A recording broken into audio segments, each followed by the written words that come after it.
हम श्रीगुरा श्रीयुतपदकमलं श्रीगुरुन् वैष्णवांश्च श्रीरूपं साग्रजातं सहगण रघुनाथान्वितं तं सजीवं साद्वैतं सावधूतं परिजन सहितं कृष्ण चैतन्य देवं श्री राधा कृष्ण पादान सहगण ललिता श्री विशाखान्वितांश्च वृंदाय तुलसी देव्ये प्रियाय केशवस्य च कृष्ण भक्ति प्रदे देव्ये सत्यवत्ये नमो नमः वाञ्छा कल्पतरुभ्यश्च कृपा सिन्धुभ्य एव च पतितानां पावनेभ्यो वैष्णवेभ्यो नमो नमः जय श्री कृष्ण चैतन्य प्रभु नित्यानंद श्री अद्वैत गदाधर शिवासादि गौर भक्त वृंद हरे कृष्णा कृष्णा कृष्णा हरे हरे हरे राम राम राम हरे हरे। सर्वप्रथम भगवान के अभिन्न प्रकाश विग्रह श्री गुरुपाद पद्म पूज्यपाद दंडी स्वामी अष्टोत्तर सत्सिष्मद भक्ति विषाद विष्णु गोस्वामी गुरुदेव महाराज के पावन श्री चरण कमलों में असंख्य कोटि दंडवत ज्ञापित करते हुए उनकी अहेतुक कृपा प्रार्थना करती हूँ। वे अपनी कृपा वर्षण करें जिससे निज कर्ता अभिमान भाव को छोड़कर एकमात्र उनकी वाणी के वाहक के रूप में अपना परिचय दे सकूं। परम गुरुदेव नित्य लीला विष्णुवास श्रीमद भक्ति दयित माधव गोस्वामी महाराज परमेष्टि गुरुदेव जगत गुरु भक्ति सिद्धांत सरस्वती गोस्वामी ठाकुर व समस्त गुरु परंपरा जय युक्त हूँ। सपार्षद श्रीमन नित्यानंद प्रभु श्री गौर हरि वृंदावन बिहारी श्री राधा गोपीनाथ भगवान जय युक्त हूँ। हम सभी पर अपनी कृपा वर्षा करे जिससे भगवान के पवित्र नाम और हरि गुरु वैष्णव सेवा में हम सभी की रुचि उत्पन्न हो सके। आज की इस प्रातःकालीन कक्षा में हम सभी श्रवण कर रहे हैं श्रीमद् भागवतम के अंतर्गत एकादश स्कंद उसका 25वां अध्याय और उसके अंतर्गत 27 नंबर श्लोक से आज हम प्रारंभ करने जा रहे हैं। ओम नमो भगवते वासुदेवाय ओम नमो भगवते वासुदेवाय ओम नमो भगवते वासुदेवाय। भगवान श्री कृष्ण और उनके परम सखा उद्धव जी का हम वार्तालाप श्रवण कर रहे हैं। जब उद्धव जी इस बात से व्याकुल हैं कि भगवान अब अपनी लीला संवरण करने का सोच रहे हैं तो फिर भगवान से वे संदेश लेते हैं। फिर भगवान उन्हें ये दिव्य संदेश श्रवण करवा रहे हैं। सात्विक्याध्यात्मिकी श्रद्धा कर्म श्रद्धा तु राजसी तामस्य धर्मे या श्रद्धा मत्सेवायां तु निर्गुणा।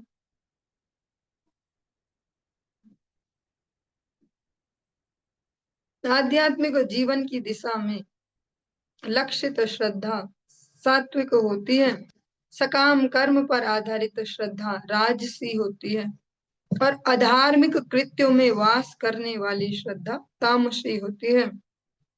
किंतु मेरी भक्ति में जो श्रद्धा की जाती है वह शुद्ध रूप से दिव्य होती है, क्योंकि श्रद्धालु तो प्रत्येक व्यक्ति ही होता है और उसके जो कह सकते हैं जो गोल है, जो क्या कहेंगे लक्ष्य है, जो उसकी जो भावना है जिसके लिए वो श्रद्धा समर्पित है उस पर डिपेंड करता है कि उसका जीवन किस प्रकार का होगा।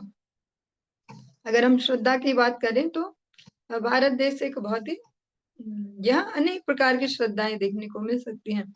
इसका सबसे अच्छा एग्जाम्पल जो देखा गया होगा अभी जो महाकुंभ ऐसा हुआ और सबने बहुत ही मतलब उस प्रकार से सीन था कि जो ये श्रवण भी कर रहे हो रात दिन ऐसा त्रिगुणातीत और ये सब वो सब ने भी जाके डुबकी जरूर लगाई एक बार अधिकतरों ने कि हाँ भैया नहीं नहीं नहीं सच में कह रहे इतने साल बाद हो रहा है ये, कुछ ऐसा कहीं मिस ना हो जाए, कहने दो इनको जो बोलते रहते हैं कि कुछ नहीं होता कुछ नहीं, एक बार आ ही जाए डुबकी लगा के। हाँ तो वहां पे अनेक प्रकार के साधु देखे होंगे, सभी तो साधु संत हैं, ऐसे साधु संत साधु संत, और सब अलग अलग टाइप के हैं, अलग अलग उनकी उपासना पद्धति, अलग अलग उनके गोल है।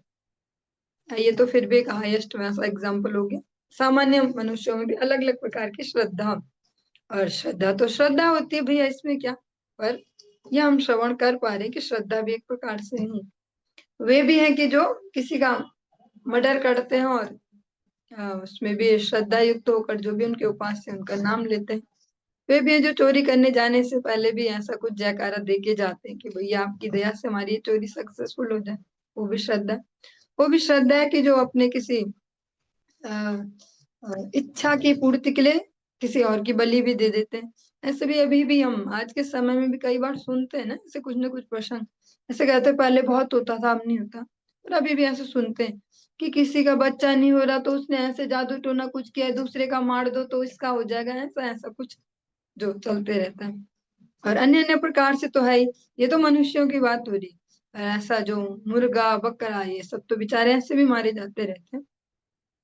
ये श्रद्धा के नाम पे ही सब होता है। तो वो है तमोगुणी श्रद्धा।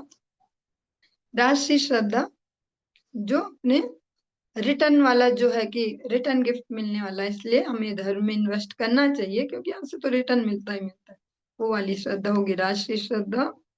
और जो सच में शुद्ध भाव से कि आध्यात्मिक जीवन में जो अग्रसर होना चाहते हैं उनकी ये श्रद्धा है सात्विक श्रद्धा। पर इस सबसे भी ऊपर जो श्री भगवान की भक्ति में लगते हैं, उनकी दिव्य सेवाओं में सेवा संबंधी कार्य में रत होते हैं, वो है शुद्ध रूप से वो दिव्य श्रद्धा है।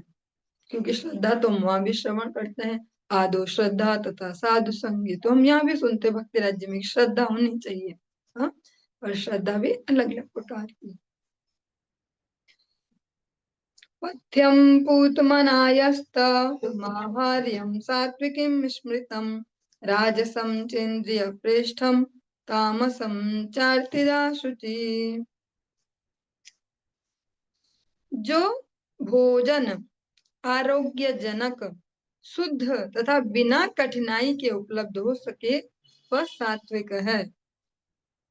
जो भोजन इंद्रियों को तुरंत आनंद प्रदान करता है, सुख प्रदान करता वह राजसी, और जो भोजन गंदा हो तथा कष्ट उत्पन्न करने वाला है वह तामसी। यहाँ पे ये जो आहार वाली जो ये सतो रजो तमो है, इसको ज्यादा वो नहीं किया गया।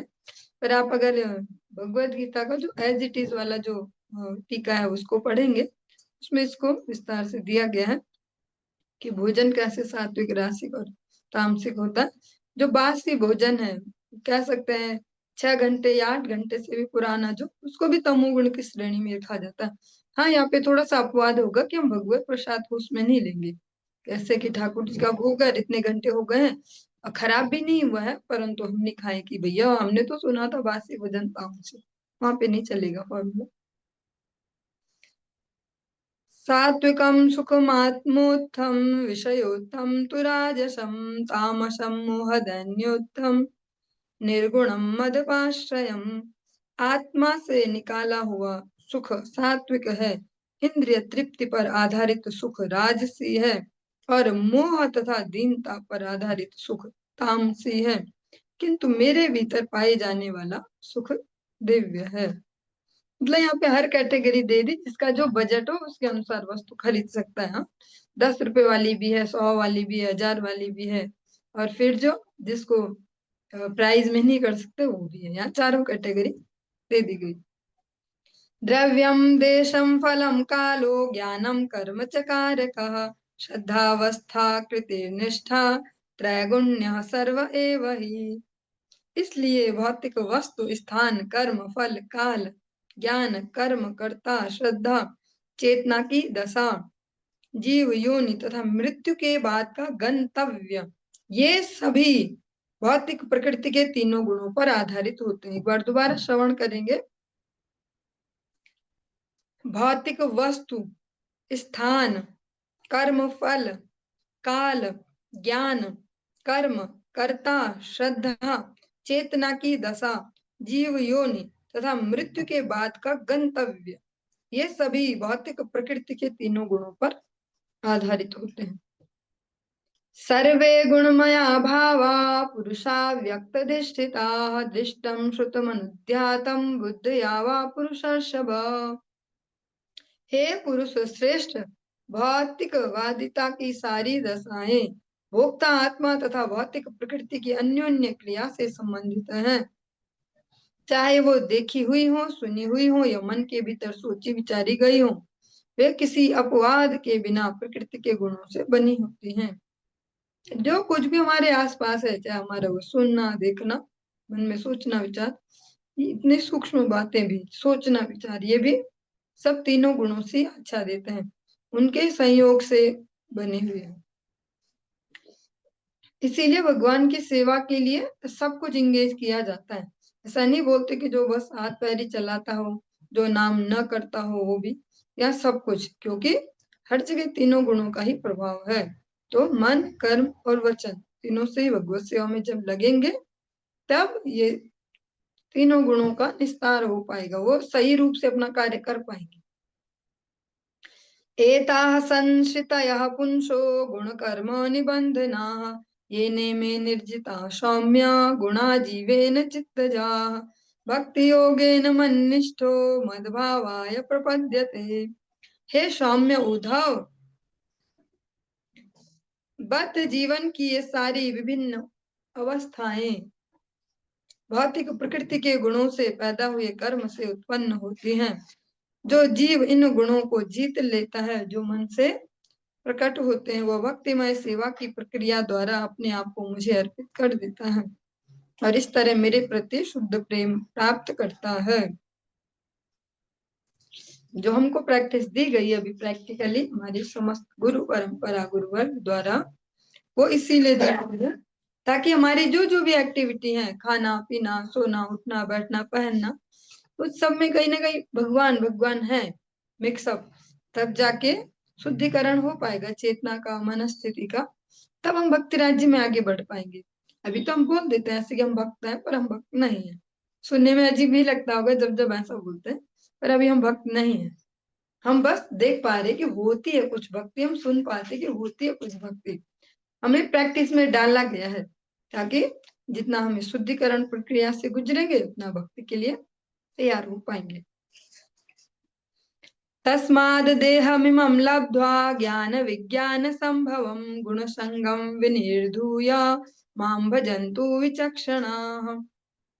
इसलिए पूर्ण ज्ञान विकसित करने की छूट देने वाले इस मनुष्य जीवन को प्राप्त करके बुद्धिमान मनुष्यों को चाहिए कि वे अपने आप को प्रकृति के गुणों के सारे कलमश से मुक्त कर लें और एकमात्र मेरी भक्तिमय सेवा में लग जाएं। जो मनुष्य जीवन का जो लक्ष्य भगवान ने निर्धारित किया वो ये है।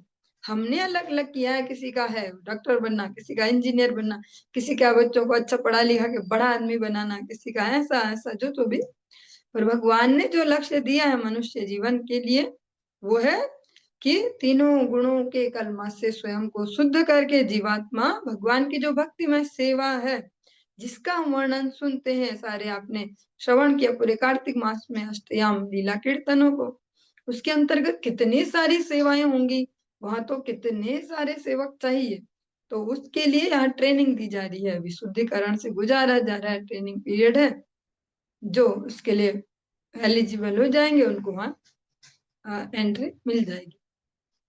निसंगो मां भजेत विद्वान प्रमत्तो जितेन्द्रियः रजस्तमश्चाभिजयेत सत्व संसेवया मुनिः। समस्त भौतिक संगति से मुक्त तथा मोह से मुक्त, समस्त भौतिक संगति से मुक्त तथा मोह से मुक्त बुद्धिमान साधु को चाहिए कि अपनी इंद्रियों का दमन करे और मेरी पूजा करे। उसे चाहिए कि सतोगुणी वस्तुओं में ही अपने आप को लगा कर रजो तथा तमो गुणों को जीत ले। निरंतर सतोगुणी वातावरण में रहेंगे तो रजो और तमो थोड़ा डाउन होते जाएगा, एक अवस्था ऐसी आएगी वो प्रछन्न हो जाएगा, सतोगुण ही ऐसे दिखेगा ठीक से। सत्वं चाभिजयेद्युक्तो नैरपेक्षेण शान्तिः संपद्यते गुणैर्मुक्तो जीवो जीवं विहाय माम्। तब भक्ति में स्थिर होकर साधु को चाहिए कि गुणों के प्रति अन्य मनस्क रहकर सत्वगुण को भी जीत ले। इस तरह अपने मन में शांत एवं प्रकृति के गुणों से मुक्त आत्मा अपने बद्ध जीवन के मूल कारण का ही परित्याग कर देता और मुझे पा लेता है। ये बहुत सरल सा भी है और बहुत सूक्ष्म भी है, संवेदनशील, कि पहले प्रैक्टिस की जाए सतोगुण की, उससे रजो तमो जीत पाएंगे। फिर धीरे धीरे जो उस लेवल तक पहुंच जाए, वो भी इतना छोटा तो नहीं है, हमारे लिए तो असंभव सा ही कार्य होगा कि निरंतर सतोगुण में रह पाना। हमें तो भैया गुस्सा भी आता है, हमें तो डिप्रेशन भी होता है, हमें तो दुख भी होता है, सब कुछ ही होता है, तुम्हारे तो सब चलता है।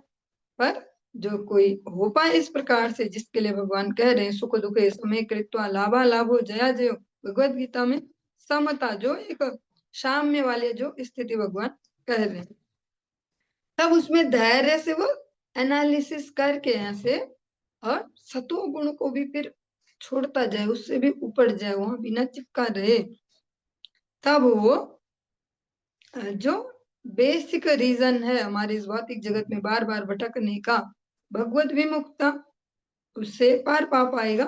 तो उसका ये फिर बार बार का भटकना बंद हो जाएगा, और वो यद गत्वा न निर्वर्तन्ते तद धाम परमम मम, वहां जा पाएगा, भगवत धाम, जहां से फिर लौटना नहीं है, जहां फिर हमेशा सुखमय जीवन है, भगवत सेवा का आनंद है। जीवो जीव विनिर्मुक्तो गुणश्चाशय संभव, मय्येव ब्रह्मणा पूर्णो न बहिर्नान्तरश्चरेत्। मन की सूक्ष्म बद्धता तथा भौतिक चेतना से उत्पन्न प्रकृति के गुणों से मुक्त हुआ जीव मेरे दिव्य स्वरूप का अनुभव करने से पूर्णतया तुष्ट हो जाता है। तब वह न तो बहिरंगी शक्ति में भोग को ढूंढता है, और न ही अपने मन में ऐसे भोग का चिंतन या स्मरण करता है, क्योंकि बाहर से छोड़ना तो फिर भी इजी है, जबकि हमारे लिए वो भी मुश्किल है। उसमें भी हम लॉजिक ढूंढना चाहते हैं, समझना चाहते हैं, ऐसा क्यों, इसको क्यों छोड़ते हैं, और इसको क्यों नहीं खाते हैं, और इसको क्यों नहीं पीते हैं ऐसा, या इसको क्यों नहीं देखना ऐसा। पर अगर जो इसको कर भी ले बाहर से नियंत्रण, उसके लिए ऑप्शन दिया अगला, जो नेक्स्ट टारगेट, कि मन में भी चिंतन न करे। एक दो है ना मन मार के वाला ऐसा, और एक है कि उनको मन में भी चिंतन न करे, जैसे खाने पीने का कुछ सामान मिल जाए और उस दिन हो एकादशी, कल खा लेंगे कल खा लेंगे ऐसे, एक वो भी हो सकता है कि भैया नहीं चाहिए ऐसा। आप लोग इसको अप्लाई करने न जाए, बस सुने श्रवण करें आनंद ले।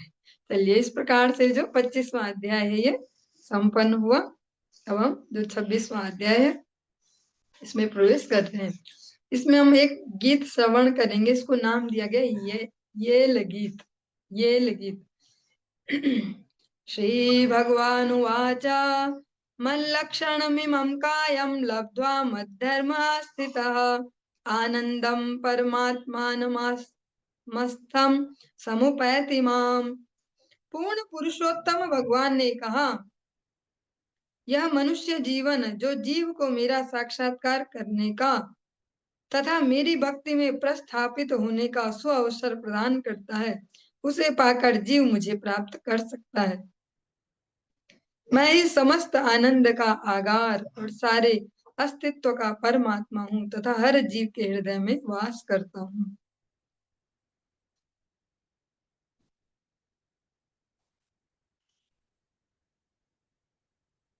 चलिए, जो ये गीत है इसकी इसमें भूमिका दी गई। अब भगवान ये जो संदेश दे रहे हैं उद्धव जी को दे रहे हैं, बस हम श्रवण कर पा रहे गुरु वैष्णव कृपा से, और सब कुछ हायर लेवल का ही चल रहा है, क्योंकि भगवान ही सुना रहे हैं, और बृहस्पति की जो शिष्य रह चुके हैं ऐसा व्यक्ति सुन रहा है, उसको हमारे लेवल पे आके तो नहीं सुनाएंगे, नहीं नहीं ऐसा ही करो, कोई बात नहीं धीरे धीरे हो जाएगा, थोड़ा थोड़ा करके 2 माला जपो, ऐसा भगवान तो उनको उसी स्टैंडर्ड का बताएंगे ना। तो हम श्रवण करें, और जो जो जितना हमसे हो सकता है सुधार करते जाएं अपने जीवनों में। भगवान अब उद्धव जी को ऐसा विज्ञान, ऐसा श्रवण करवाने वाले हैं जो मनुष्य जीवन को सार्थक करे। भगवान कह रहे हैं जो ये मनुष्य जीवन है, इसको ये एकमात्र किस लिए मिला है, या इसको इसका सबसे बेस्ट यूज जो है इस मनुष्य जीवन का, वो क्या है, भगवत साक्षात्कार करना, मेरा साक्षात्कार करना और भक्ति में स्थित होना, इसके लिए ये स्वस्वर मिला है और बुद्धिमान मनुष्य इसमें इसको यूज करता है। इसमें जीव मुझे प्राप्त कर सकता है, मतलब असंभव नहीं है। हम भले अभी जिसी लेवल पर है, भगवान पर सांत्वना दे रहे, और गुरुदेव को भी श्रवण करे, गुरु वैष्णव को श्रवण करते, वे भी तो ऐसे सांत्वना देते कि नहीं हो सकता है, क्यों नहीं हो सकता, ध्रुव जी ने किया तो तुम क्यों नहीं कर सकते, ऐसा ऐसा। भगवान कहते हैं मैं समस्त आनंद का आगार हूँ। मतलब इस जगत में हम जो कुछ भी करना चाहते हैं, हम यहाँ ईमानदारी से अगर सोचे, जो कुछ भी कर रहे हैं, सुबह उठने से रात सोने तक, सोते हुए सपने में भी जो कुछ भी कर रहे हैं, सबका एकमात्र टारगेट है सुख की प्राप्ति। हाँ, मजा आ जाए, पर उससे ऊपर मजा तो एक वैसा हो गया, एक रफ सा वैसा डाउन कैटेगरी सब। पर जो थोड़े सेंसिटिव सिंसियर, वो भी इसीलिए तो करे कि सुखपूर्वक भैया शांतिपूर्ण जीवन। तो भगवान इसलिए यहाँ हायर स्टैंडर्ड बताते हैं कि जो सारा आनंद है, जहां से ये सब सुख मजा सब निकल रहा है, उसका मैं आगार हूँ, मुझसे ये जन्म ले रहा, मुझसे ये निकल रहा है। गौमुख से जैसे गंगा जी निकल रही है, ऐसे आनंद मुझसे निकल रहा है। आनंद के भगवान आगार हैं और सारे अस्तित्व का परमात्मा हूँ। धैर्य सूचक वचन भी अगर हम ले पाए कि सारे अस्तित्व के परमात्मा है, मतलब ऐसा कुछ नहीं है जो हम सोचे कि नहीं नहीं भक्ति वक्ति तो ठीक है ना, पर समस्याएं तो है ना, ऐसे तो कुछ ऐसा ऐसा। तो भगवान सब जगह विराजित है, सब समझ रहे हैं, हर क्षण समझ रहे हैं। जितना जीवात्मा सेंसिटिवली भक्ति राज्य में बढ़ते जाता है, भौतिक कलमश भौतिक क्लेश भी कम होते जाता है उसका प्रैक्टिकली। एक तो उसके समझने की क्षमता बढ़ जाती है, देखने का दृष्टिकोण, देखने के दृष्टिकोण से तो बहुत बड़ा चेंज है ऐसे हर जगह में। कोई एक छोटा बच्चा किसी प्रॉब्लम को देखता है, अभी मेरे सामने अभी अभी जस्ट 10 मिनट पहले ही घटना, नहीं 20 मिनट पहले घटना हुई, पर मैं वो पूरी घटना नहीं सुना रही, बस कंक्लूजन। एक छोटा बच्चा जिस एंगल से उस प्रॉब्लम को देखे, बहुत बड़ी आफत है, बहुत बड़ी आफत, अब इतना मतलब उसके सोचने समझने से बाहर ही कि बस तो कुछ ही नहीं हो सकता, और अब सब मेरा तो बेकार, ऐसा ऐसा। अरे जो मनुष्यों में से भी एक उससे थोड़ा बड़े लेवल का वो देखे, इतनी बड़ी तो समस्या ही नहीं है, पता नहीं कैसे देखता है, इतना ज्यादा सोच रहा, ज्यादा ही हाइपर हो रहा है। तो ऐसे भक्ति राज्य में जब आगे बढ़ेंगे, तो जो बड़े बड़ों वाली भी समस्याएं, उनको भी देखने का दृष्टिकोण बदल जाएगा। अभी तो हमें लगता है नहीं नहीं ये बड़ी समस्या है, तुम्हें क्या पता है, पर उनको देखने का भी दृष्टिकोण बदल जाएगा। और दूसरा, सहन शक्ति भी बढ़ जाएगी। तीसरा, जो फील करते हैं हम कोई दुख को, जो फील करने की उसकी क्षमता भी थोड़ी कम हो जाएगी। अभी जो हम फील करते हैं उसको हाई डेंसिटी से, फिर वो कम हो जाएगी ऐसे। भगवान की अगर उपस्थिति को समझ पाए सेंसिटिवली कि भगवान सब जगह उपस्थित है, अगर कुछ बड़ी समस्या है तो अपने सर पे मत रखो, ठाकुर जी को डिलीवर कर दो कि ठाकुर जी ऐसा ऐसा है, ऐसा जमीला फंस गया, हमारे बस का तो नहीं, हमारे दिमाग से बाहर है, दिमाग चला चला के दिमाग खराब हो जाएगा, इसलिए आपको डिलीवर कर रहे हैं, आप देखो इसमें क्या हो सकता है। तो फिर वो देखेंगे बहुत अच्छे तरीके से, भगवान बहुत मजेदार तरीके से उसको किनारे कर देते हैं। और हर जीव के हृदय में वास करता हूँ, सबके हृदय में भगवान स्थित है। ऐसा कुछ भी नहीं है कि जो उनको नहीं पता है। भले ही हमारे आसपास के बहुत सारे ऐसे आ, स्निग्ध जन हो सकते हैं जिनसे हम छुपा जाए, पर भगवान से नहीं छुपा सकते, भगवान तो अंदर ही बैठे। गुणमय्या जीव योन्या विमुक्तो ज्ञान निष्ठया गुणेषु माया मात्रेषु दृश्यमानेषु वस्तुतः वर्तमानोऽपि न पुमान् युज्यते वस्तुभिर्गुणैः। दिव्य ज्ञान में स्थिर व्यक्ति प्रकृति के भौतिक गुणों के फलों से अपनी झूठी पहचान त्याग कर बद्ध जीवन से मुक्त हो जाता है।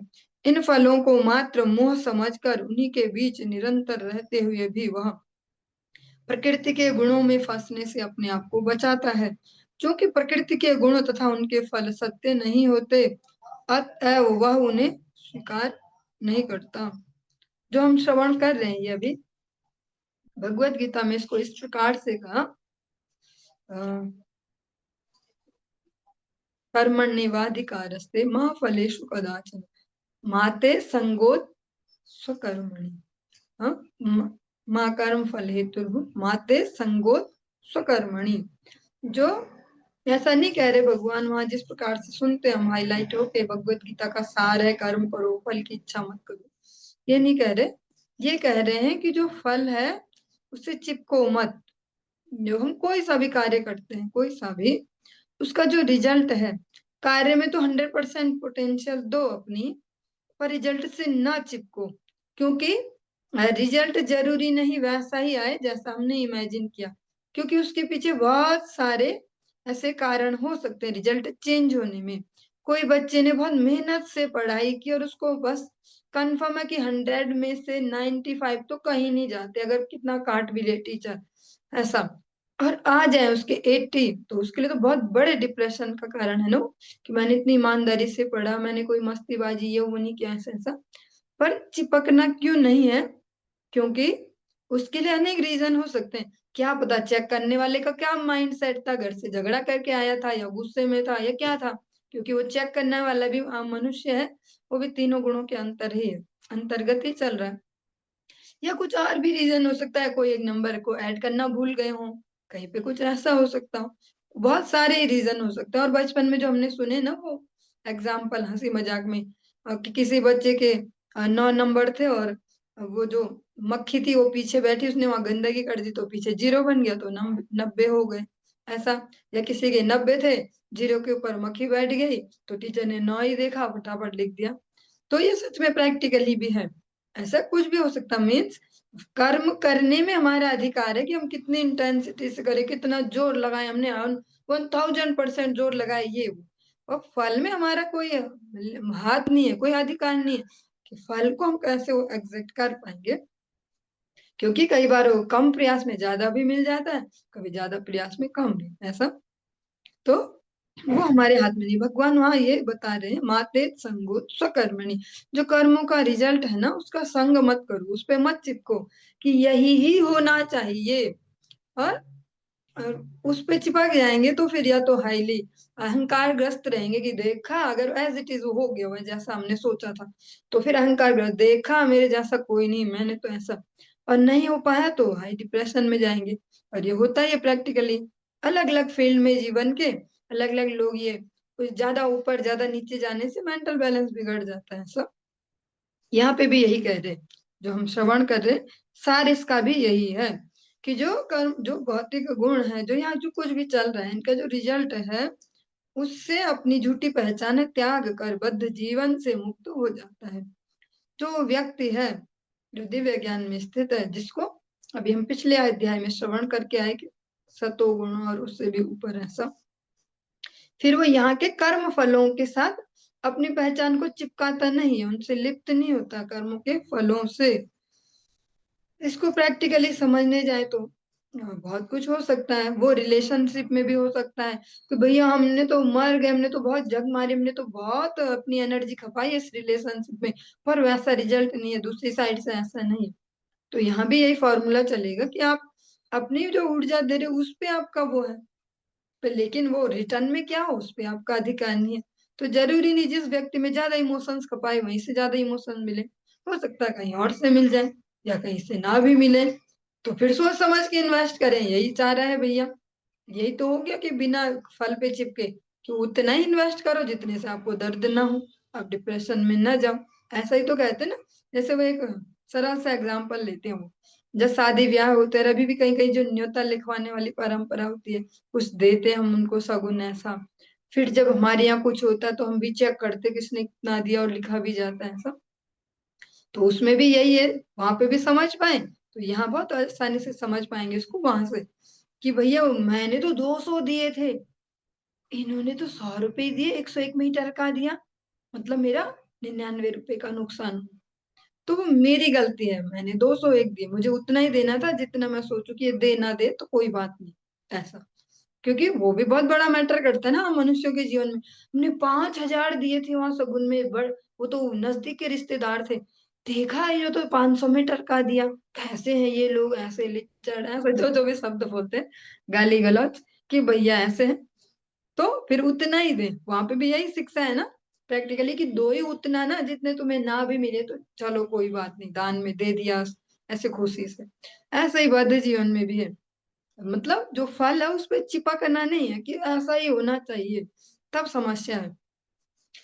ये उसकी स्थिति कह रहे कि वो फिर चिपकता नहीं है, वो जिन तीनों गुणों से ऊपर है, या सतोगुण में भी लगभग हो पाएगा ऐसा।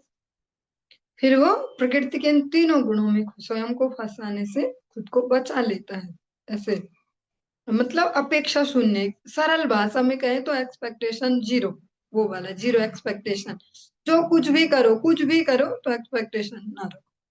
वैसे है तो ये बहुत मुश्किल, ऐसे बिल्कुल भी एप्लीकेबल नहीं है, पर प्रैक्टिस कर करके धीरे धीरे ही हो पाएगा। एप्लीकेबल तो नहीं है कि भैया हम ऐसा कर रहे हैं ऐसा तो कुछ ही ना करें एक्सपेक्टेशन, तो हो नहीं सकता।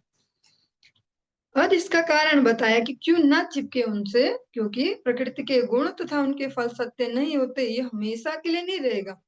कुछ भी, एक भी, कोई भी हमने कार्य किया है, जो भी इन्वेस्टमेंट है अपने ऊर्जा का कहीं भी किया है, धन का हो समय का हो, तो वो परमानेंट तो नहीं होगा ना। हम एक जगह गए, हमने किसी से प्रेम किया, उसने भी प्रतिदान में हमें प्रेम दिया, और वो हमेशा नहीं रह पाएगा वैसे ही।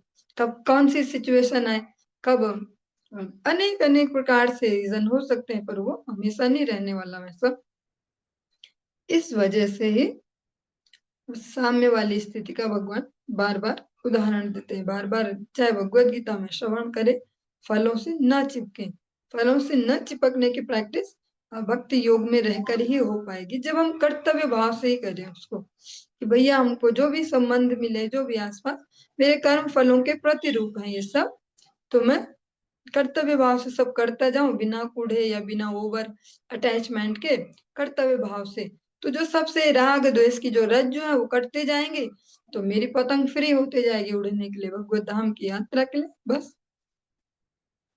संगम न कुर्याद सताम शिष्णोदर त्रिपाम क्वचित तस्यानुगस्त मनस मष्यंधे पतत्यंधानुगांधवत। मनुष्य को कभी ऐसे भौतिकतावादियों की संगति नहीं करनी चाहिए, जो केवल अपने उदर और उपस्थ इंद्रियों की तृप्ति में ही लगे रहते हों। उनका अनुसरण करने पर मनुष्य अंधकार के गहरे खड्डे में गिर जाता है, जिस तरह एक अंधे व्यक्ति द्वारा दूसरे अंधे व्यक्ति का अनुगमन करना होता है। जो उदर और उपस्थ दोनों ही वे, ये इतने गंभीर हैं कि बार बार हम अधिकतर सारे संवेदनशील प्रसंगों में एक न एक बार ये श्रवण करते ही हैं। हाँ, जो अपने स्त्री पुरुष संबंध जनित इंद्रियों और ऐसे जीवा जीवा और उदर एक साथ ऐसे ले लेंगे, केवल इसमें ही रहे, ऐसे जो इन दोनों में ही जो दक्ष हो, ऐसे व्यक्तियों की संगति कभी नहीं करनी चाहिए। और इतना तो हम सब में विवेक होता ही है ना, चेक करते ही है व्यक्ति की एक्टिविटी देख के कि कैसा ही। तो जहां भी देखे कि जो ज्यादा ही चटोरा है, सरल भाषा में ज्यादा ही चटोरा, और ज्यादा ही ऐसे ही रहता बस स्त्री पुरुष प्रसंगों में जिसकी बुद्धि ज्यादा, ऐसे व्यक्तियों की संगति कभी भी नहीं करनी। तुलसीदास जी कैसे कहते हैं, तजिए कोटि वैरी सम यद्यपि परम स्नेही। कितना ही प्रियजन हो, कितना ही घनिष्ठ संबंध हो, संग नहीं करना उसका, उसको कोटि वैरी जैसे त्याग दो। पर जो हम जिस संसार में वहां ऐसा भी फॉर्मूला नहीं हो पाएगा ना कि तू दुश्मन है मेरा दूर रहना मुझसे, ऐसा नहीं हो पाएगा। वो साइलेंट मोड में माइंड में होता है। उस प्रकार से हम उसको एक एप्लीकेबल फॉर्मूले में करें, डिस्टेंस मेंटेन करें। जिस प्रकार का ऐसे व्यक्ति कोई हो, ये तो सबको चेक करना ही आता है कि कौन कैसा है, ऐसे थोड़ा बहुत। तो जो अगर ऐसा ये दो कैटेगरी वाला कोई दिख रहा है, दो कैटेगरी क्या है, ये एक ही कैटेगरी है वैसे, जो एक होगा वो दूसरा पक्का होगा ऐसा। तो उस व्यक्ति से जो जो भी रिलेशन हो भौतिक जगत में, उसको एक डिस्टेंस से मेंटेन करे, ना तो यही बोले कि तू दुश्मन है मेरा, ना ज्यादा मित्र बनाए, एक बेसिक डिस्टेंस। क्योंकि भक्ति राज्य में अगर आगे बढ़ना है तो ये बहुत ही नेसेसरी है।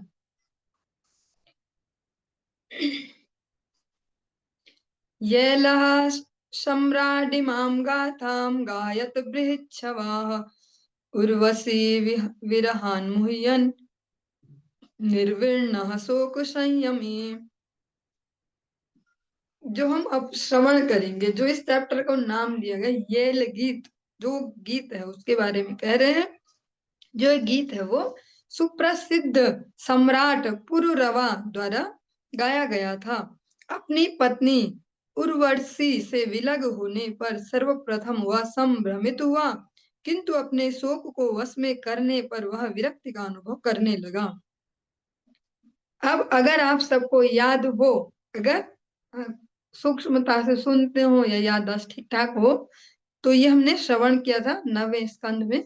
वो तो मैं यहाँ से पढ़ के बोल रही हूँ, मुझे भी याद नहीं कि कौन से स्कंद में, पर जो वो प्रसंग है वो अगर याद आ रहा हो, तो वो देवताओं ने मिलके कुछ चाल चली थी और एक वहां से अप्सरा भेजी थी। राजा पुरुरवा इतने मतलब इतने हर प्रकार से सुसंपन्न थे, तो उनके पतन के लिए फिर उनको उनकी पत्नी भी बनाया।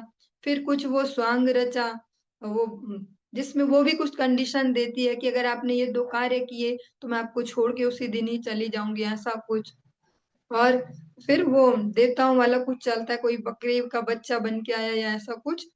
और फिर कुछ ऐसी सीन क्रिएट हुई कि उसको बचाना पड़ेगा। फिर राजा अपनी ऐसी आपत्तिजनक स्थिति में बिना वस्त्रों के ही उसके पीछे चले उसको बचाने। फिर उर्वशी वो उनको छोड़ के चली गई कि मैंने ये कंडीशन दी थी, ऐसा होगा तो मैं छोड़ के चली जाऊंगी, वो सब अगर याद आ रहा हो ऐसा कुछ। जो तो जो राजा है और वो फिर वो एक छल वाली उनकी पत्नी को छल उर्वशी बना के वन में भी भेजा था, ऐसा कुछ जो प्रसंग है वो उसमें। तो जो वो राजा है ना, उन्होंने फिर जो गीत गाया है वो, जो पहले तो वो शोक मोह सब चला, फिर विरक्ति, तो उन्होंने भी गीत गाया। तो जो वो गीत है उसको ये फिर ये गीत उसको ही कहेंगे, क्योंकि जो विरक्ति है। अभी कुछ कौन सा प्रसंग श्रवण किया था, हाँ जो अभी वो वृद्ध वो जो ब्राह्मण वाला अभी श्रवण किया था इससे पहले लेटेस्ट वो ब्राह्मण वाला प्रसंग के जो कंजूस थे और वो सब, वो नहीं कहते वहां पे कि जो दुख है उनमें ही आपकी स्मृति होती है और वही आपकी एक प्रकार से कृपा होते हैं से उसमें विरक्ति आ पाती है, स्वतः ही विरक्ति आती है हृदय में। और जो सुख है अनुकूलता उसमें तो और आसक्ति आती है जगत में। और दुख वाली जो प्रतिकूलता है उसमें विरक्ति उत्पन्न होती है, एक सहजी विरक्ति। उसमें इजी हो जाता है भक्ति को समझना, भगवान क्या है, ऐसा ऐसा। तो ऐसे अनेक अनेक प्रसंग है अगर हम अपने इतिहास में देखें। चाहे राजा भर्तृहरि हो, उनका वैराग्य शतक उन्होंने फिर वो वैराग्य वाली स्थिति में ही लिखा, जब अपनी पत्नी से उनका जब देखा अरे यहाँ कोई किसी से प्रेम करता, वो दूसरे से करता, वो तीसरे से, ऐसा क्या चलता, तो तब जाके जो उन्होंने लिखा वैराग्य शतक। ऐसे जो अभी श्रवण कर रहे ये पुरुरवा जो है उन्होंने लिखा। त्यक्त्वात्मानं व्रयन्तीं तां नग्नः उन्मत्तवा नृप विलपन्नव गाज्जाये घोरे तिष्ठेति विक्लवः। जब वह उनको छोड़कर जा रही थी तो वह नग्न होते हुए भी उसके पीछे पागल की तरह दौड़ने लगा और अत्यंत दुख से चिल्लाने लगा, हे मेरी पत्नी, अरे निष्ठुर नारी जरा ठहरो। जो वो भेड़ वो बकरी का जो बच्चा जिसको बचाने के लिए ऐसे निकल पड़े थे, फिर वो भी वहीं पे निकल जाती कि मैंने तो यही कंडीशन दी थी, ऐसा गलती से कभी हुआ तो मैं छोड़ के चले जाऊंगी। तब राजा इस प्रकार से कहते हैं, कामान तृप्तो नुजुषन् शुल्लकान् वर्षयामिनी न वेदयान्ते नायान्ते रुर्वश्याकृष्ट चेतनः। यद्यपि यद्यपि पुरुरवा ने अनेक वर्षों तक सायकाल की घड़ियों में जो स्त्री पुरुष संबंध है उसको भोगा था, फिर भी ऐसे तुच्छ भोग से वह तृप्त नहीं हुआ था। उसका मन उर्वशी के प्रति इतना आकृष्ट था कि वह यह देख भी नहीं पाया कि कितनी रात्रियां आती और आती गई और चली गई। मतलब सरल भाषा में कहे तो बहुत अधिक समय वो इस जीवन में रह चुका है, लेकिन अभी भी तृप्ति का अनुभव नहीं हुआ। येल उवाच अहो मे मोह विस्तार काम कस्मल चेतसा देव्या गृहीत कंठस्या नायुः खंडा इमे स्मृताः। राजा येल ने कहा, वो जो पुरुरवा उनको ये नाम दिया है, हाय मेरे मोह की सीमा को तो देखो। यह देवी मेरा आलिंगन करती थी और मेरी ग्रीवा अपनी पकड़ में पकड़े रहती थी। मेरा हृदय काम वासना से इतना दूषित था कि मुझे इसका ध्यान ही नहीं रहा कि मेरा जीवन किस तरह बीता जा रहा है। समय के बीतने का मुझे पता नहीं चला। ना हम वेदाभिनिर्मुक्त सूर्यो वाभ्युदितो मुया मूषितो वर्ष पूगानां बहा बता हानि गतान्युत। इस स्त्री ने मुझे इतना ठगा कि मैं उदय होते तथा अस्त होते सूर्य को भी देख नहीं सका। हाय, मैं इतने वर्षों से व्यर्थ ही अपने दिन गंवाता रहा। अहो मे आत्म सम्मोहो येनात्मा योषितां कृतः, क्रीडा मृगश्चक्रवर्ती नरदेव शिखामणिः। हाय, यद्यपि मैं शक्तिशाली सम्राट तथा इस पृथ्वी पर समस्त राजाओं का मुकुट मणि माना जाता हूँ, मतलब वो कोई ऐसे भी नहीं राह चलता व्यक्ति कि अगर हम ये श्रवण करें और सोचे ऐसा ही था ऐसा, वो इस लेवल पे भी नहीं है कि हम जैसे व्यक्ति उन पे कमेंट करें। समस्त राजाओं का मुकुट मणि माना जाता हूँ, किंतु देखो ना, मोह ने मुझे स्त्रियों के हाथों के खिलौने जैसा पशु बना दिया। सा परिच्छदमात्मानं भित्त्वा तृणमिवेश्वरं, यान्तीं स्त्रियं चन्वगं नग्न उन्मत्तवद्रुदन्। यद्यपि मैं प्रचुर ऐश्वर्य से युक्त शक्तिशाली स्वामी था, किंतु उस स्त्री ने मुझे त्याग दिया मानो मैं कोई घास का तिनका हूँ। फिर भी मैं नग्न तथा लज्जा रहित पागल व्यक्ति की तरह चिल्लाते हुए उसका पीछा करता रहा। कुतस्तस्यानुभावः स्यात् तेज ईशत्वमेव वा, योगन् वत्सन् स्त्रियं खान्तिं खरवत्पादताडितः। कहाँ है मेरा तथा कथित महान प्रभाव बल तथा स्वामित्व? जिस स्त्री ने मुझे पहले ही छोड़ दिया था, उसके पीछे मैं भी उसी तरह भागा जा रहा हूँ जैसा कि कोई गधा जिसके मुंह पर उसकी गधी दुलत्ती जाती है। और जैसे हम श्रवण कर रहे हैं श्रीमद् भागवतम, बार बार मुझे रिमाइंड कराना पड़ेगा ना, क्योंकि इसमें बार बार याद रखना पड़ेगा कि हम भागवत जी श्रवण कर रहे हैं, जिसको कहा जाता है परमहंस संहितायाम। तो जब हम जो भी श्रवण कर रहे हो, एक लाइन पहले दिमाग में बेस में ये डाल दें कि हम भागवत जी श्रवण करें जिसको परमहंस श्रवण करते हैं। हमारा इसमें अधिकार नहीं है, और हमारी जो ये जड़ बुद्धि है इसमें इतनी क्षमता नहीं है कि दिमाग चला के इससे पार पा पाए। तो इसी भाव से श्रवण भी करें और समझते, जितना समझ पाए। समझने के लिए सरलता से यही है कि अपने जो इंद्रियां उनको रेगुलेटेड किया जाए, और जितना भगवत सेवा में लगाया जाए उतनी वो शांत होती है। बस सार यही है। जो राजा पुरुरवा है वो कहते हैं मेरा महान जो तथा कथित महान प्रभाव है, बल है, स्वामित्व है, वो सब कहाँ गया। हाँ, जैसे एक गधे का एग्जाम्पल लिया, और एग्जाम्पल गधे का इसीलिए लिया क्योंकि ये बहुत प्रैक्टिकल है। जो गधा गधी है वो भी मनुष्य मनुष्यों जैसे ही उनका भी आपसी व्यवहार है। वो ऐसी स्थिति में गधी उसको लात भी मारती है प्रैक्टिकली, तो फिर भी गधा उसके संग के लिए ही इच्छा करता है। इसीलिए यहाँ पे उन्होंने वो एग्जाम्पल दिया है, क्योंकि ये इतने चित्त से ईमानदार हैं जिनके हम ये प्रसंग सुन रहे हैं। ये हमारे जैसे नहीं है रास्ते चलते। हम तो हजारों बार, एक एक दिन में हजारों बार क्या क्या सोचते हैं, कोई पिक्चर बन जाए तो हम ही ना देख पाए। हमारे ऐसे जीवन है जिनके हम श्रवण कर रहे हैं, ये अपने बारे में इतना ऐसा कह पाते हैं क्योंकि ये इतनी ईमानदारी से जीवन को जीते।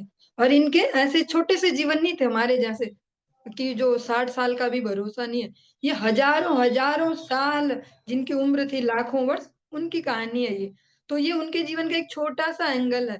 वो नहीं है कि वो लाख साल के बूढ़े हो गए थे तब भी ऐसे थे। तो ये ऐसा ही है जैसे हमारे जीवन का जो एक बिल्कुल अर्ली एज वाला कहते हैं ना, जिसमें पिक्चरें देख देख के लगता हम भी हीरो और हम भी हीरोइन, ऐसा वो फेज। तो इसको भी समझते चलना पड़ेगा, तब हम यथार्थ रूप में ठीक से समझ पाएंगे। किं विद्यया किं तपसा किं त्यागेन श्रुतेन वा, किं विविक्तेन मौनेन स्त्रीभिर्यस्य मनोहृतम्। ऊंची शिक्षा या तपस्या या त्याग किस काम का?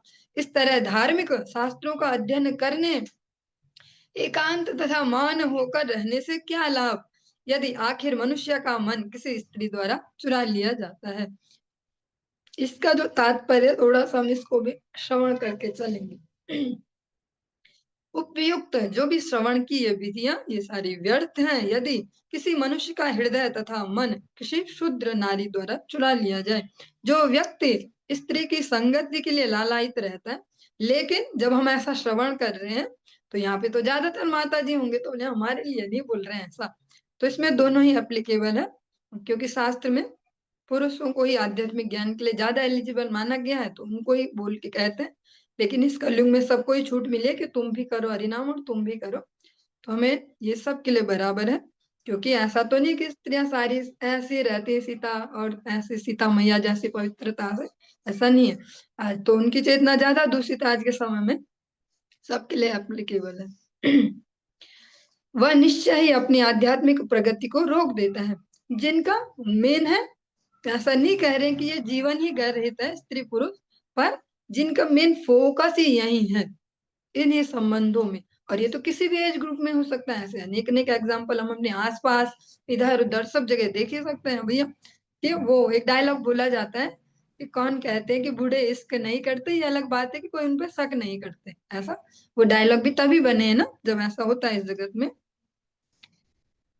श्रील भक्ति सिद्धांत सरस्वती ठाकुर प्रभुपाद कहते हैं कि यदि कोई वृंदावन की मुक्त गोपियों की पूजा करता है, जिन्होंने श्री कृष्ण को अपने जार के रूप में स्वीकार किया था, तो वह अपने मन के कार्यकलापों को काम से दूषित होने से बचा सकता है। पर इससे आगे इसका भी एप्लीकेबल फॉर्मूला है, ऐसा डायरेक्ट करने नहीं जाएंगे, क्योंकि जो भागवत जी हैं उनमें भी स्पेशली गोपियों और भगवान का जो व्यवहार है उसको श्रवण करने की सबको ऐसी छूट नहीं है, और बोलने की भी मनमर्जी से। वो हमको ठीक उल्टा भी कर सकता है, उसको सुन के हम बहुत कामनाग्रस्त भी हो सकते हैं। अगर हमारी वैसी क्षमता नहीं है तो उसको केवल जो शुद्ध साधु गण है, गुरु वैष्णव, उनकी शरण में सुना जा सकता है, उनके ही एंगल से समझा जा सकता है। अपने एंगल से समझने जाए तो गड़बड़ हो जाएगी। पार्थस्या कोविदं दिङ्मां मूर्खं पंडितमानिनं योऽहमीश्वरतां प्राप्य स्त्रीभिर्गोखरवज्जितः। धिक्कार है मुझे, मैं इतना बड़ा मूर्ख हूँ कि मैंने यह भी नहीं जाना कि मेरे लिए क्या अच्छा है। मैंने तो उद्यत भाव से यह सोचा था कि मैं अत्यधिक बुद्धिमान हूँ। यद्यपि मुझे स्वामी का उच्च पद प्राप्त हो गया, किंतु मैं स्त्रियों से अपने आप को परास्त करवाता रहा, मानो मैं कोई बैल या गधा हूँ। सेवतो वर्ष पूगान में उर्वर्ष्याधराशवम न तृप न तृप्त्यात्म भूकामो बहनिराहुति भिर्यथा। यद्यपि मैं उर्वशी के अधरों के तथा कथित अमृत का सेवन वर्षों तक कर चुका था, किंतु मेरी काम वासनाएं मेरे हृदय में बारंबार उठती रही और कभी तुष्ट न हुई। जिस तरह घी की आहुति डालने पर अग्नि कभी बुझाई नहीं जा सकती। और जो वर्तमान अभी मानव सभ्यता है वो तो बिल्कुल इस प्रकार से और पशुवती चल रही है। तो ऐसे समय में तो चलिए, पुंशल पुंश्चल्यापहृतं चित्तं कोन्वन्योमोचितुं प्रभु आत्मा रामेश्वर मृते भगवंत मधोक्षजम। जो भौतिक अनुभूति से परे हैं और आत्मा राम स्वयं संतुष्ट मुनियों के स्वामी हैं, उन पूर्ण पुरुषोत्तम भगवान के अतिरिक्त मेरी इस चेतना को जो वैश्या के द्वारा चुराई जा चुकी है, भला और कौन बचा सकता है।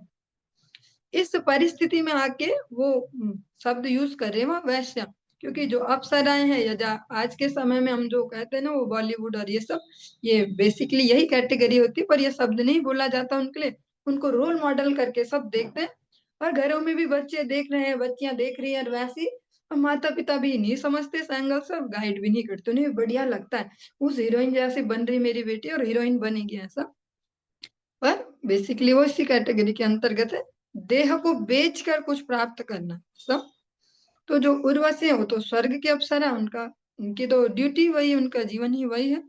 तो अब वो इस एंगल में, इस परिस्थिति में आके महाराज ने ये शब्द उनको यूज किया, भला और कौन बचा सकता। अब वो आ गए उस पॉइंट पे कि विरक्ति में भगवान याद आते हैं फिर, कि अब वे स्वीकार करते हैं कि जो भगवान है, कौन भगवान, जो भौतिक अनुभूति से परे हैं, जिनको हम अपने इस चालाक दिमाग से पकड़ नहीं सकते। हम समझ गए अब ठाकुर जी कैसे होते हैं और कैसे राधा रानी, और ऐसे ऐसे हम सब समझ गए। तो जो भौतिक अनुभूति से परे हैं, जो आत्मा राम है, जो आत्म संतुष्ट है, वो किसी पे डिपेंड नहीं है, इससे प्रसन्न होते हैं वैसे प्रसन्न होते हैं। जैसे कई हिंदी कीर्तन अजीब गरीब से बने होते हैं, चलिए वो भी नहीं कह रही कि कौन सा कीर्तन है, पर अजीब अजीब से बने होते हैं ऐसे ऐसे भगवान को लेके। पर भगवान तो ऐसे नहीं है कि उनकी प्रसन्नता कहीं डिपेंड करती, आत्म संतुष्ट है भगवान, पूर्ण है। और स्वयं में आत्मा राम है और जो आत्मा राम वो मुनि है, उनके जो आश्रय हैं, ऐसे भगवान। अब वे राजा स्वीकार करते कि अब मुझे उनके अलावा कौन बचा सकता है, अब भगवान के अलावा कोई चारा नहीं। इस सीन में कोई जड़ बुद्धि मनुष्य क्या करेगा, जैसा चलता ही रहता है, अब तो ज्यादा ही चलता है लोगों को, एक एक दिन में 10-10 बार प्रेम हो जाता है, 10-10 बार दिल टूट जाते हैं, तो उसमें क्या करेंगे, उसमें दूसरा प्रेम ढूंढ लेंगे कहीं कुछ और, या दारू पी लो, या ऐसा कुछ भी है, गाली दे लो, मर्डर कर दो, अपना ही कर दो, दूसरे का ही कर दो जिससे प्रेम था, बहुत सारे ऑप्शन है। पर जो ऐसे धीर बुद्धि होते हैं उनको ही ये याद आता है कि आप तो भगवान ही एकमात्र रक्षक है। बोधितस्यापि देव्या मे सूक्तवाक्येन दुर्मतेः मनोगतो महामोहो नापयात्यजितात्मनः। चूंकि मैंने अपनी बुद्धि को चूंकि मैंने अपनी बुद्धि को मंद बनने दिया, और चूंकि मैंने अपनी इंद्रियों को वश में नहीं किया, नहीं कर सका मैं वश में, इसलिए मेरे मन का भारी मोह मिटा नहीं। यद्यपि उर्वशी ने सुंदर वचनों के द्वारा मुझे अच्छी सलाह दी थी, ये भी उन्हें याद है कि भैया उन्होंने अपना जो नैतिक कर्तव्य तो किया ही था, मुझे ऐसा कहा ही था। और क्या कहा था वो तात्पर्य में याद दिलाया जा रहा, मुझे स्वयं से याद नहीं है ऐसे। जो उर्वशी है उन्होंने स्पष्ट महाराज पुररवा को ऐसा कहा भी था कि वह न तो कभी स्त्रियों पर और न उनके जो वचन है, जो वादे हैं, जो करते हैं उन पर विश्वास करे। तो इसीलिए महाराज यहाँ कह रहे हैं कि भैया मेरी बुद्धि मंद थी, मेरी इंद्रियों पे अपना कंट्रोल नहीं था, और मेरा मोह हैवी था, मेरे मन जो है वो बुद्धि पे हैवी था, क्योंकि उर्वशी ने तो ये सलाह मुझे पहले ही दे दी थी कि भैया ना तो स्त्रियों पे भरोसा करें और न उनके वचनों पर। और ये सुनने में थोड़ा अजीब सा लगता है जब जब हम ऐसा कहीं सुनते हैं ना, एज ए स्त्री शरीर, क्योंकि अभी अपना अहंकार भी स्त्री शरीर वाला ही है, उस पे चिपका कि नहीं भैया हमारी आइडेंटिटी हम स्त्री है, तो सुनने में अजीब लगता है, लेकिन ये प्रैक्टिकल है और एप्लीकेबल हो चुका है, कई बार टेस्टेड है, करोड़ों बार टेस्टेड है ये, कि नहीं होते हैं ऐसे।